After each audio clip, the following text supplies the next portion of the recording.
നമസ്കാരം.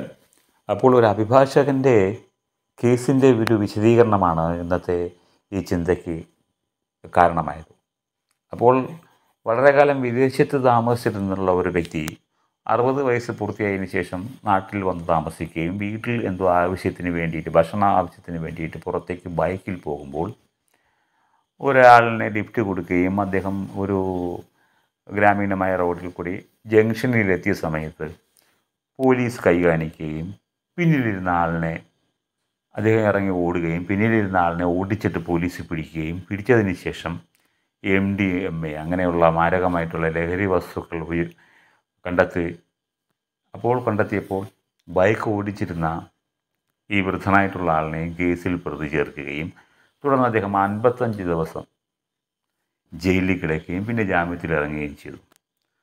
അപ്പോൾ ഒരു ന്യായമായ സംശയം, KSRTC ബസ്സിലാണ് ഈ പ്രതി യാത്ര ചെയ്തിരുന്നെങ്കിൽ KSRTC ബസ്സിൻ്റെ ഡ്രൈവറെയും കണ്ടക്ടറെയും KSRTC മന്ത്രിയെയും പ്രതിയാക്കുമോ?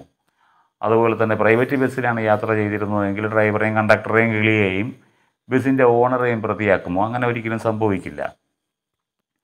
അപ്പോൾ നമ്മുടെ ചില പ്രാകൃതമായ നിയമങ്ങളുടെ ഒരു പിന്തുടർച്ചയാണ് ഇത്തരം കാര്യങ്ങൾക്ക് ഉണ്ടാകുന്നതെന്നാണ്.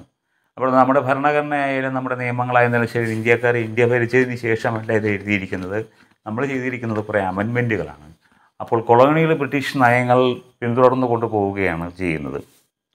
അപ്പോൾ ഇത്തരം കാര്യങ്ങൾ വരുമ്പോഴത്തേക്കും ഒരു ഭാരതീയൻ്റെ അവകാശങ്ങൾ എന്തൊക്കെയാണ്, ഭാരതീയൻ്റെ സ്വാതന്ത്ര്യം എന്തൊക്കെയാണ്, നമുക്ക് റോഡിൽ കൂടി ഇങ്ങനെ വായി നോക്കി നടക്കാം എന്നാണോ നമ്മുടെ സ്വാതന്ത്ര്യം എന്നത്? അത് നമുക്ക് കിട്ടുന്ന അവകാശങ്ങൾ എന്തൊക്കെയാണ്? 140 കോടി ജനങ്ങളുള്ള ഈ രാജ്യം ശക്തമായിരിക്കുകയും സ്ട്രോങ് ആയിരിക്കുകയും അതിൽ നമുക്ക് കിട്ടുന്ന ഉത്തരവാദിത്തങ്ങളും സ്വാതന്ത്ര്യങ്ങളും അവകാശങ്ങളെയാണ് നമുക്ക് മുന്നോട്ട് നയിക്കേണ്ടത്. അതിന് പകരം നിസ്സാരമായിട്ടുള്ള ഈ കാരണങ്ങൾ കാണിച്ച് നമ്മളെ കുറ്റവാളിയായി ചമയ്ക്കുകയും നമ്മളെ ജീവിതത്തിൻ്റെ നമ്മളെ ഒരു ചോദ്യചിഹ്നമായി മാറുന്ന നിയമങ്ങൾ നമുക്ക് ആവശ്യമുണ്ടോ? അപ്പോൾ നമ്മുടെ പോലീസ് സംവിധാനങ്ങൾ കാലാനുസൃതമായി പരിഷ്കരിക്കുകയും നമുക്ക് വേണ്ട സംരക്ഷണം നൽകേണ്ട ബാധ്യത ഉണ്ട്. അപ്പോൾ ആയിരക്കണക്കിന് വിദ്യാർത്ഥികളാണ്, ആയിരക്കണക്കിന് പേരാണ് ദിവസവും അല്ലെങ്കിൽ വർഷങ്ങൾ തോറും ഇന്ത്യയിൽ നിയമങ്ങൾ പഠിച്ചിറങ്ങുന്നത്. ആയിരക്കണക്കിനല്ല, അത് പുറത്ത് തന്നെ വരും. അപ്പം ഇത്തരം നിയമങ്ങൾ നമുക്ക് പരിഷ്കരിക്കേണ്ടിയിരിക്കുന്നു. നമ്മളെ ശക്തരാക്കാനും നമ്മളെ കൂടുതൽ പ്രബുദ്ധരാക്കാനും നമ്മളെ കൂടുതൽ ലോകത്തിന് മുന്നിൽ ആക്കാൻ ആയിരിക്കണം നമ്മുടെ നിയമങ്ങൾ. അല്ലാതെ നിസ്സാര കാരണങ്ങൾ പറഞ്ഞ് നമ്മളെ കുറ്റവാളികളാക്കാൻ ശ്രമിക്കുന്ന നിയമങ്ങൾ നമുക്ക് എടുത്തു കളയണം. ഈ പറഞ്ഞ വ്യക്തി അല്ലെങ്കിൽ ഈ വൃദ്ധൻ നിരപരാധിയാണെന്ന് അദ്ദേഹത്തെ കണ്ടെത്തിയതിന് ശേഷം നമ്മുടെ പോലീസ് അദ്ദേഹത്തെ കുറ്റവാളിയാക്കാൻ ശ്രമിക്കുകയാണ്. നമ്മുടെ നിയമത്തിൻ്റെ ഒരു പോരായ്മയാണ് അവിടെ കാണുന്നത്. ആരാണ് അവിടെ പ്രശ്നം സൃഷ്ടിക്കുന്നത്? ചെയ്ത് നമ്മളെയൊക്കെ കുറ്റവാളിയാക്കുകയാണോ നമ്മുടെ നിയമങ്ങൾ?